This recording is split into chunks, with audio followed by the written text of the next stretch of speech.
Welcome dear students of 10th standard guys. We are going to talk about very first chapter of science 1 that is gravitation. Gravitation, gravity भाई दोनों का मतलब है तो same ही. तो gravitation है क्या? पहली बात तो gravitation is a kind of force. alright. इसके पहले भी हम लोग ने बहुत सारे फोर्सेस देखे हैं. मैग्नेटिक फोर्स देखा है, मस्कुलर फोर्स देखा है, राइट. तो फोर्स क्या होता है? Force is a very important physical quantity, okay. And force का इस्तेमाल करके two different bodies can interact with each other. Now let's see how. Okay, अगर सपोज मैं एक एग्जांपल लेता हूँ कि अगर मैंने दरवाज़ा खींच लिया या दरवाजे को मैंने धक्का दिया, तो दरवाजे को धक्का दिया मतलब मैंने दरवाजे के ऊपर फोर्स लगाया. अगर मैं बोलता हूँ कि दरवाजे को खींचा तो भी मैंने दरवाजे के ऊपर फोर्स लगाया है. So guys, force is the way of interaction between the two objects, between the two bodies rather, right? And in this interaction two bodies will be involved. One body will be your applying body जो कि force लगा रहा है, another body जो कि उस force को सहन करेगा, उसको एक्सपीरियंस करेगा, एंड पहले बॉडी के अनुसार दूसरा बॉडी एक्ट करेगा, उसको रिएक्ट करेगा. Correct. So your second body will be your experiencing body, right? So this is how we can visualize the force. Another thing,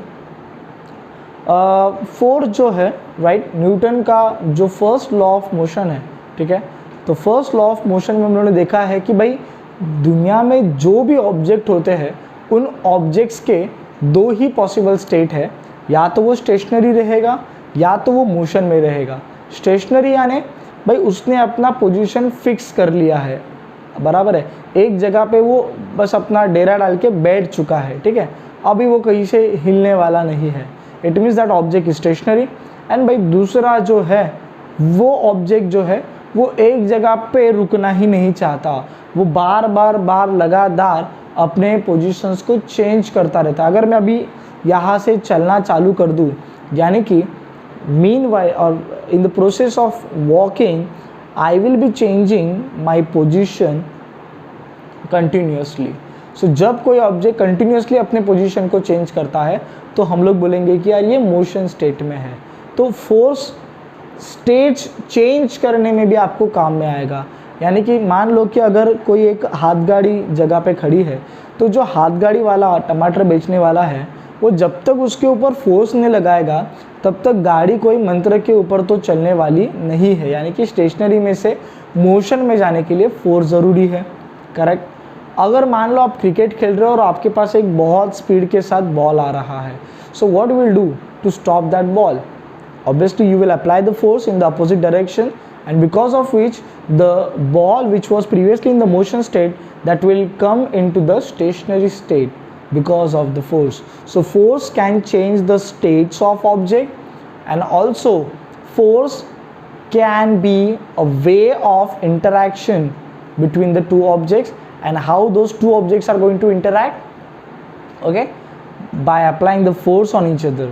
अभी यहाँ पे और एक चीज़ देखिए कि इस फोर्स का दो प्रकार हो सकते हैं, दो तरीक़ों से फोर्स लगाया जा सकता है. जब भी हम लोग किसी दुकान में जाते हैं तो डोर के ऊपर दो चीज़ें होती है, पुश एंड पुल, राइट.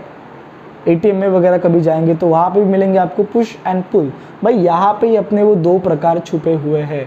तो दरवाजे को मैंने पुश किया यानी कि दरवाजे के ऊपर फोर्स लगाया, पुल किया यानी दरवाजे के ऊपर फोर्स लगाया. पुल को साइंटिफिक भाषा में बोलेंगे attractional kind of force, and push को बोलेंगे रिपेलिंग और रिपल्सिव फोर्स, राइट. अगर मैंने मैग्नेट्स के एक नॉर्थ पोल और दूसरे का साउथ पोल साथ में लेके आया तो क्या हो जाएगा? The north pole of one magnet will attract the south pole of another magnet. Similarly the south pole of another magnet will attract the north pole of first magnet. तो यहाँ पे both magnets are applying the force on each other, and particularly this is the attractional kind of force which is right now between them. So दोनों आपस में force लगा रहे हैं, इसका मतलब ही दोनों में एक certain we can say there is a engagement between them, right. there is a activity which is happening in between them, there is a interaction which is happening in between them, and how they are interacting with the help of force. Correct. यही अगर मैंने south या north pole को सामने रख दिया, so they will start disliking each other, they will start repelling each other. ये उसको ढकेलेगा, वो उसको ढकेलेगा, यानी कि push. So here both magnets are applied, or rather the both poles are applying the repulsive kind of force on each other, right? As far as the gravity is considered guys, gravitational force में देखिए, आप कोई भी object हाथ में उठाइए, अगर आप उसको ऊपर डालेंगे या ऊपर भी नहीं, जहाँ पे पकड़ा है वहीं से भी अगर छोड़ देंगे तो वो नीचे ही गिरेगा. तो नीचे गिरेगा इसका मतलब भाई कोई तो है जो उसको नीचे खींच रहा है मतलब पुल कर रहा है. पुल मतलब साइंटिफिक भाषा में अट्रैक्ट कर रहा है. So guys there is a attractional force which is being experienced by the object, and the force is nothing but your gravitational force, and who is applying that force? Our mother earth, right? तो भाई पृथ्वी जो है force apply करेगी. So पृथ्वी, earth will be your applying body and that object will be your experiencing body. And particularly the force, the kind of force which is right now in between them is a attractional kind of force, and it possesses a special name, that is the gravitational force. all right, now guys हमेशा एक चीज़ याद रखेंगे, अर्थ के case में देखिए अर्थ जो है वो हमेशा अप्लाइंग बॉडी की भूमिका निभाएगा, एंड अर्थ के ऊपर के जितने भी ऑब्जेक्ट्स है जिनका मास अर्थ से कम है, राइट, तो ऑल ऑब्वियसली अर्थ के ऊपर हर जो भी ऑब्जेक्ट है उन सबका मास अर्थ से कम ही है. So those all objects on the earth are going to play the role of experiencing bodies.